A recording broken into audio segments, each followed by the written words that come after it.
greatest city on Earth. Now a spawn of jungle and ruins. Hi, welcome to CryEngines video review of Crysis 3. I'm here with our reviewer, Ben Griffin. How you doing, Ben? Good, thanks. Let's go. Let's go indeed. Crysis 3, people know it to be a series that is amazingly good looking, and Crysis 3 in that department certainly doesn't disappoint. Tell us what it looks like on PC. Well, PC, it's probably the best looking game of all time. Not so good on consoles in comparison. It's a bit murkier, the frame rate's obviously less, around about 20 frames per second. But you're going to have a good looking game whatever platform you play on. But they are two different games, I'd say. Yeah, I mean, that's what I think a lot of people will pick up on in your review, is how you say that the experience, the Crysis 3 experience, is sort of almost markedly different depending on which system you play it on. Now, a lot of people out there might be saying, yeah, but do the visuals really make that much difference to the sort of core game? The game underneath is solid regardless, but I think on PC the visuals help mask the kind of the solidness of the game underneath, because as I say, underneath the game isn't perfect, but the visuals do help mask that. It's still a great game. That's why I gave it an 85. So, but the visuals, in what way do they help mask it? Well, the frame rate for starters. I was playing on a PC that gave me about 100 frames per second. That's like incredible. It's so fluid. You can shoot right where you're aiming. It's really accurate. The kind of destruction, it felt a bit more extensive. Like I could kick down walls and like shoot bits off walls. It seemed more than the console version, so there's that. But at the end of the day, it is aesthetically, and is it just that it kind of draws you, because it looks so amazing, it kind of draws you into the world in a way that perhaps the console version can't? Yeah, I love a good looking game. For me, that's at the centre of games, how good it can look and how much it can wow me. And if you're playing the best looking game of all time, that's going to be a big plus point for it. So why, if the game looks so amazing, have they set so many levels at night? That's the thing, yeah. I mean, we're seeing daylight levels here, but there are 2 daylight levels in the game. 5 or 6 set at night. Obviously, they're trying to mask the kind of work they're doing, setting them at night, because it's going to be harder to process all those fancy graphics at daytime.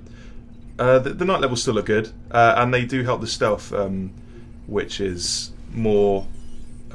There's more of a focus on stealth this time. Okay, so tell us about the stealth, because you talk about that in your review. Well, you got this bow, you see. It's called the combat bow, or is it the predator bow, or is it the compound bow? There's a lot of names for it. You can call it what you want, but you can use it in a range of scenarios. You've always got it on you. You can't drop it. Doesn't look like he's using it particularly stealthily here. No, yeah, that's the thing. You can use it in a variety of ways. It's got a few arrowheads. You've got explosive arrowheads, which you probably just saw. You've got these arrowheads that electrify people in pools of water, a bit like Bioshock. And you've got like the standard spear arrowhead, which is a one-hit kill. So okay, so people will be wondering whether you could play the game completely stealthily. Can you? Yeah, you can. I didn't. Well, you can go through the entire game stealthily. Yeah, you obviously have to kill people. It's not like a non-lethal run. Oh no! I think yeah, people accept that. You can go through the whole thing stealthily. The levels are made to be tackled different ways. Do you remember Deus Ex Human Revolution? Yeah. Where you could go in for a vent, or you could go climb a ladder on the rooftop, or you could go in under the guard's feet. A bit like that. Or you could just go in directly and shoot everyone in the head. Yeah. So. Which I did. Which you did. So people will be thinking at this point, okay, this sounds pretty awesome, but it's not quite at the top tier of the. It doesn't quite sit at the top table with the big boys yet. No, it's just like a solid shooter, but nothing new. It doesn't bring anything particularly new to the table. So everything it does kind of well, and it all knits it together fine, but it doesn't bring any new ideas to the table. Precisely, but that's the campaign. Multiplayer, which I really like. That's like a different story, because a different development team in Nottingham handled that. So it's I found it a cross between Halo and Call of Duty. which I really enjoyed actually. So tell us a bit about the multiplayer then. Yeah, okay, so it's 8 on 8, and you've got, each map is kind of like Call of Duty's arena size.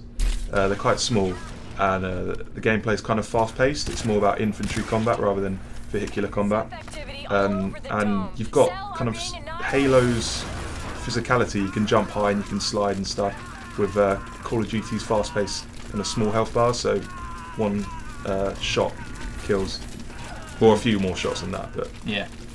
Okay, so summing up then, Crysis, you're getting 85. That's a great score. How, you know, should people go out and buy this? And if so, I guess you're advising people to buy it on PC. yes, but you'll still have a great time on Xbox and PS3.